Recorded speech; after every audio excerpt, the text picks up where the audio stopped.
Good morning, I am Kevin Price. Delighted to be with you. Looking forward to spending some time talking to you about you and your business. I think it's all of our business to be aware and concerned about what's happening when it comes to our mental health as a country.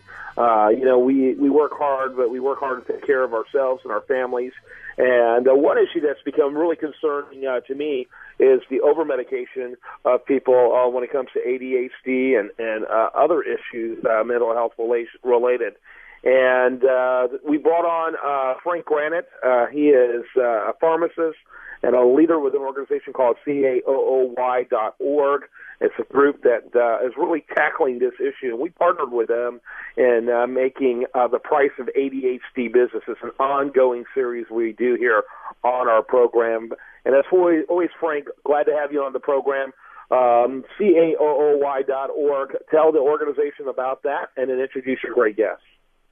Yeah, Kevin, great to be on again. And the Coalition Against Over-Medicating Our Youth, basically, since we joined Alliance, Kevin, we've made a tremendous impact. We're helping families, and whether you have a child or yourself that's battling ADHD-type symptoms, we're getting to the root cause before we get to the drug therapy, and that's the new educational norm. It's basically a new business model for businesses, actually, to understand, because, if you have a corporation or business and you have an employee that's trying to, help your own business, they're dealing with a family issue. And what we've done, Kevin, is just tremendous. We bring in prominent physician groups as well as just healthcare professionals nationwide that are weighing in on this dramatic problem, and we're making headway. And today's no exception. We have a great chiropractic physician.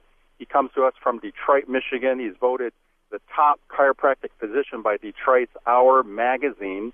And he is one of just 404 chiropractic neurology practice specialties, and this is worldwide, Kevin. So wow. This is a tremendous field of practice, and today we're going to get to antioxidant therapy and, more importantly, how we go about the assessment with a neurologic assessment. And today with us we have prominent physician Dr. Michael Husmillo. And, Doctor, great to have you on today.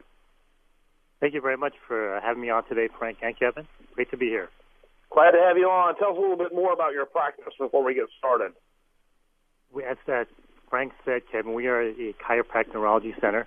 We specialize in treating kids and adults who have special neurological disorders and also finding a non-pharmaceutical and non-drug approach to treating neurological disorders. Great. Go ahead with your first question, Frank.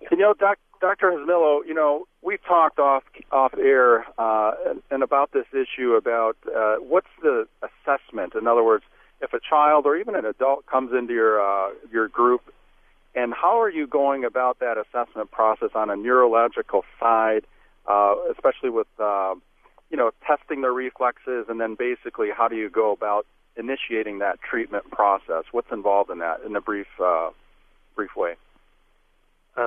Really quickly, we do a pretty thorough neurological exam. It's more of a functional neurologic exam, so we'll look at reflexes, especially when we're dealing with kids.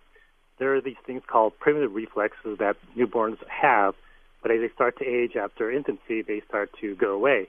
And lots of times when kids who are on the spectrum from autism to ADHD to ODD, they start to retain these primitive reflexes. And as a result, these primitive reflexes retain, the brain can't fully develop like it's supposed to. So our job is to find these primitive reflexes if they're still present and work on them with these kids to remediate them so they can fully develop their brain nervous system function. Yeah. By the way, real quickly, Doctor, give us your website so people can get more information. It's ocncenter.com. One more time.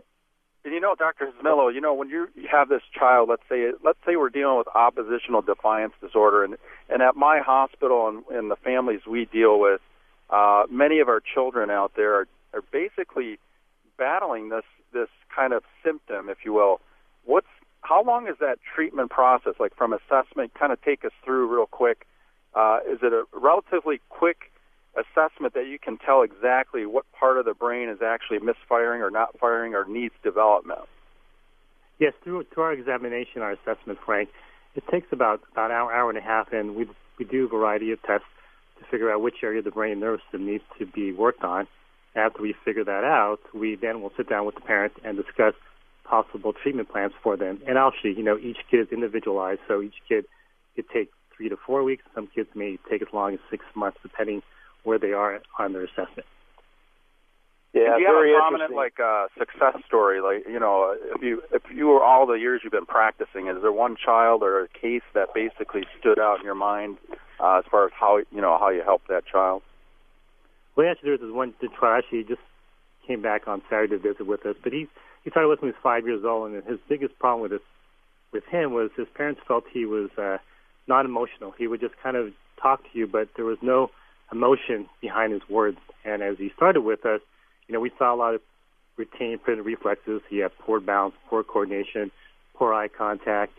And through the years working with him, the one thing we like to see with kids is, besides the physical changes with better balance, better coordination, but also the emotional aspect, because we know as the brain develops, the emotional aspect also gets better too as well. With this particular child, after working with us for about 6 months, he finally was able to tell his parents that he loved them, but in a way that there was a meaning behind those words. That's what his mother told me right after he said that. She was, very ecstatic with it. But it's very important for kids to, kids can say words, but having emotion behind it is also a developmental part of their lifestyle. Hey, excuse me, I'm going to have to jump in just for a little bit. I do want to find out, what is your attitude? Are you anti-meds entirely, or do you see there needs to be a balance? Or you should start with natural approaches first and work your way towards meds? Kind of talk about how you approach that type of thing. I think, Kevin, a lot of times, too, when these kids come to us, they've seen their pediatrician, they've seen other doctors, pediatric neurologists as well, and some of them are medication, and parents want to say, what can we do to get off it? And some are still on the fence with it. And my approach with this is we don't discuss that because that's what they'll discuss with their doctor, primary doctor. But with me, we know that the brain nervous system also needs proper nutrition. And if they're on medication, our job is at least to help them get their brain functioning better and see if any way, because of what we do with them, and they can talk to their primary doctor or their pediatrician, maybe the meds can be altered, and maybe even some of these kids could get taken off the medication as well. So for me, each kid is individualized, and each kid may need medication and may not, but we like to work with the parents as well, and Frank as well, since he knows a lot about pharmacy. Yeah, the antioxidant therapy part of it, the nutritional supplementation, Dr. Husmillo, is that a critical piece to the puzzle as well as your assessments on the physiological side? Very much so, Frank, as we know as kids develop, and the most important thing for kids' development is actually proper nutrition, and one way we make sure that antioxidants. As kids develop, they go through a variety of toxins, they get viruses and bacteria attacked on them, but a lot of it shows that as they're developing, they need to build a strong immune system, and the best way to do this is making sure kids have antioxidants. There's a lot of studies showing out there now that kids who are on the spectrum have also poor antioxidant levels. They're deficient in a lot of nutrients. We know that certain electrolytes like zinc and magnesium are very critical in brain development as well as those omega-3 fatty acids. So a lot of the times if a lot of kids do have some sort of autism or some sort of spectrum disorder, we want to make sure on a level that nutritionally they're doing the right thing. At least that's going to be in their favor for development.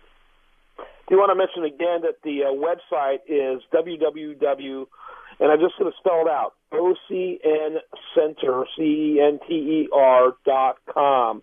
That's OCNCenter.com. Frank, we got about a minute left. Why don't you wrap it up for us?